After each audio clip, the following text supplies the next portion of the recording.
ಕರ್ತನಲ್ಲಿ ಪ್ರಿಯರೇ, ನಿಮ್ಮೆಲ್ಲರನ್ನು ಯೇಸುಕ್ರಿಸ್ತನ ನಾಮದಲ್ಲಿ ಸ್ವಾಗತಿಸುತ್ತೇನೆ. ಈ ದಿನದ ವಾಕ್ಯವು ಕೀರ್ತನೆಗಳು 37ನೇ ಅಧ್ಯಾಯ 5ನೇ ವಚನ. ನಿನ್ನ ಭೂಯಾತ್ರೆ ಚಿಂತೆಯನ್ನು ಯೆಹೋವನಿಗೆ ವಹಿಸಿಬಿಟ್ಟು ಭರವಸೆದಿಂದರು, ಆತನೇ ಅದನ್ನು ಸಾಗಿಸುವನು ಎಂಬುದಾಗಿ. ಹೌದು ಪ್ರಿಯರೇ, ಈ ದಿನದ ವಾಕ್ಯಕ್ಕಾಗಿ ನಾವು ಸ್ತೋತ್ರ ಮಾಡೋಣ. ನಾವು ಚಿಂತೆ ಮಾಡಿದರೆ ಏನು ಪ್ರಯೋಜನವಿಲ್ಲ. ನಾವು ಅದರಿಂದ ಏನನ್ನೂ ಮಾಡಲು ಸಾಧ್ಯವೂ ಇಲ್ಲ. ಆದ ಕಾರಣ ನಾವು ನಮ್ಮ ತಂದೆಯ ಮೇಲೆ ಚಿಂತೆಯನ್ನು ಇಟ್ಟು ಆತನಿಗೆ ನಾವು ಕಾಯುವಾಗ ಆತನು ಎಲ್ಲವನ್ನು ನೀಗಿಸುತ್ತಾ ನಮ್ಮನ್ನು ಸುಖದಿಂದ ಬಾಳ್ಲಿಕ್ಕಾಗುವಂತೆ ಕೃಪೆ ತೋರಿಸುತ್ತಾನೆ. ಹೌದು, ಯಾಕಂತ ಹೇಳಿದರೆ ಆತನು ನಮ್ಮ ತಂದೆ, ನಾವು ಆತನ ಮಕ್ಕಳು.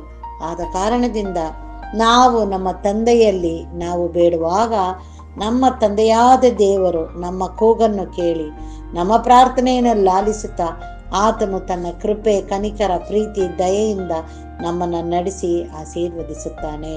ಹೌದು ಪ್ರಿಯರೇ, ಈ ದಿನಕ್ಕಾಗಿ ನಾವು ಮತ್ತೊಂದೇ ಆತನಿಗೆ ಸ್ತೋತ್ರ ಮಾಡುತ್ತಾ ಈ ವಾಕ್ಯವನ್ನು ಈ ದಿನದಲ್ಲಿ ಧ್ಯಾನ ಮಾಡುತ್ತಾ ಆತನಲ್ಲಿ ಜೀವಿಸುತ್ತಾ ಆತನ ಮಕ್ಕಳು ಎಂದು ಅನ್ನಿಸಿಕೊಂಡು ಆತನನ್ನು ನೋಡಿ ನಾವು ಬೇಡುವಾಗ ಆತನು ತನ್ನ ಕೃಪೆಯಿಂದ ನಮ್ಮನ್ನು ನಡೆಸುತ್ತಾನೆ.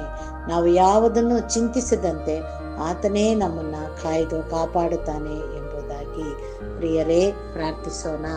ನಮ್ಮನ್ನು ಬಹಳವಾಗಿ ಪ್ರೀತಿಸುವಂಥ ನಮ್ಮ ತಂದೆಯಾದ ದೇವರೇ, ಈ ದಿನಕ್ಕಾಗಿ ನಿನಗೆ ಸ್ತೋತ್ರ. ಕರ್ತನೇ, ಕೊಟ್ಟಂಥ ವಾಕ್ಯಕ್ಕಾಗಿ ನಿನಗೆ ಸ್ತೋತ್ರ.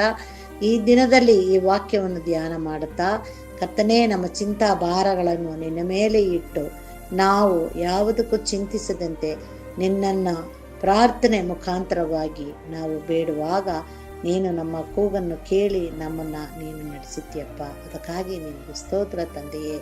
ಈ ದಿನವನ್ನು ಪ್ರತಿಯೊಬ್ಬೊಬ್ಬರಿಗೂ ಆಶೀರ್ವಾದವಾಗಿ ದಯಪಾಲಿಸಿಕೊಟ್ಟು ಎಲ್ಲರ ಚಿಂತೆಯನ್ನು ನೀನು ಸಾಗಿಸುತ್ತಾ ನಿನ್ನ ಕೃಪೆಯಿಂದ ನಡೆಸಬೇಕೆಂಬುದಾಗಿ ನಮ್ಮ ರಕ್ಷಕನು ಒಡೆಯನೂ ಆಗಿರುವಂಥ ಯೇಸು ಕ್ರಿಸ್ತನ ಮುಖಾಂತರದಲ್ಲಿ ಬೇಡಿದ್ದನ್ನು ಹೊಂದಿದ್ದೇವೆ ತಂದೆಯೇ, ಆಮೇನ್. ದೇವರು ಈ ವಾಕ್ಯವನ್ನು ಮತ್ತು ನಮ್ಮೆಲ್ಲರನ್ನು ಆಶೀರ್ವದಿಸಲಿ. ಆಮೇನ್.